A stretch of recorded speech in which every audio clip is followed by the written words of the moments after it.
आज हम लेकर आए हैं एक प्रेरक कहानी। बुजुर्गों की सोच दूरदृष्टि और अनुभव वाली होती है। कहानी की शुरुआत, एक बहुत बड़ा विशाल पेड़ था। उस पर बहुत से हंस रहते थे। उनमें एक बहुत सयाना हंस था। वह बुद्धिमान और बहुत दूरदर्शी था। सब उसका आदर करते ताऊ कहकर बुलाते थे। एक दिन उसने एक नन्ही सी बेल को पेड़ के तने पर बहुत नीचे लिपटते पाया। ताऊ ने दूसरे हंसों को बुलाकर कहा, देखो, इस बेल को नष्ट कर दो। एक दिन ये बेल हम सबको मौत के मुंह में ले जाएगी।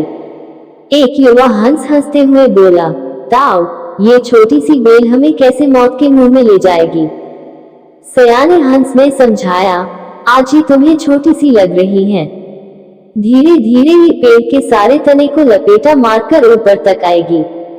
फिर बेल का तना मोटा होने लगेगा और पेड़ से चिपक जाएगा। तब नीचे से ऊपर तक पेड़ पर चढ़ने के लिए सीढ़ी बन जाएगी। कोई भी शिकारी सीढ़ी के सहारे चढ़कर हम तक पहुंच जाएगा और हम मारे जाएंगे। दूसरे हंस को यकीन न आया, एक छोटी सी बेल कैसे सीढ़ी बन जाएगी? तीसरा हंस बोला, ताऊ, तू तो एक छोटी सी बेल को खींचकर ज्यादा ही लंबा कर रहा है। किसी ने कहा, ये ताऊ अपनी अकी का रोग डालने के लिए अर्थहीन कहानी गढ़ रहा है। इस प्रकार किसी भी हंस ने ताऊ की बात को गंभीरता से नहीं लिया। इतनी दूर तक देख पाने की उनमें अकी कहाँ थी। समय बीतता रहा। बेल लिपटते लिपटते ऊपर शाखों तक पहुंच गई। बेल का तना मोटा होना शुरू हुआ और सचमुच ही पेड़ के तने पर सीढ़ी बन गई जिस पर आसानी से चढ़ा जा सकता था। सबको ताऊ की बात की सच्चाई नजर आने लगी, पर अब कुछ नहीं किया जा सकता था क्योंकि बेल इतनी मजबूत हो गई थी कि उसे नष्ट करना हंसों के बस की बात नहीं थी। एक दिन जब सब हंस दाना चुगने बाहर गए हुए थे तब एक बहेलिया उधर आ निकला। पेड़ पर बनी सीढ़ी को देखते ही उसने पेड़ पर चक्कर जाल बिछाया और चला गया।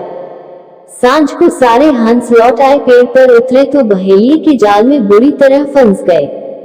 जब वे जाल में फंस गए और फड़फड़ाने लगे तब उन्हें ताऊ की बुद्धिमानी और दूरदर्शिता का पता लगा। सब ताऊ की बात न मानने के लिए लज्जित थे और अपने आप को कोस रहे थे। ताऊ सबसे रुष्ट था और चुप बैठा था। एक हंस ने हिम्मत करके कहा, ताऊ, हम मूर्ख हैं लेकिन अब हमसे मुंह मत फिरो। दूसरा हंस बोला, इस संकट से निकालने की तरकीब तू ही हमें बता सकता है। आगे हम तेरी कोई बात नहीं टालेंगे। सभी हंसों ने हामी भरी। तब ताऊ ने उन्हें बताया, मेरी बात ध्यान से सुनो। सुबह जब बहेलिया आएगा तब मुर्दा होने का नाटक करना। बहेलिया तुम्हें मुर्दा समझकर जाल से निकालकर जमीन पर रखता जाएगा। वहां भी मरे समान पड़े रहना। जैसे ही वह अंतिम हंस को नीचे रखेगा, मैं सीटी बजाऊंगा। मेरी सीटी सुनते ही सब उड़ जाना। सुबह बहेलिया आया। हंसों ने वैसा ही किया जैसा ताऊ ने समझाया था। सचमुच बहेलिया हंसों को मुर्दा समझकर जमीन पर पटकता गया। सीटी की आवाज के साथ ही सारे हंस उड़ गए। बहेलिया अवाक होकर देखता रह गया। बुजुर्गों की सोच दूरदृष्टि और अनुभव वाली होती है। उनके कहे का अनुसरण हमको भविष्य की समस्याओं से सुरक्षित रखता है।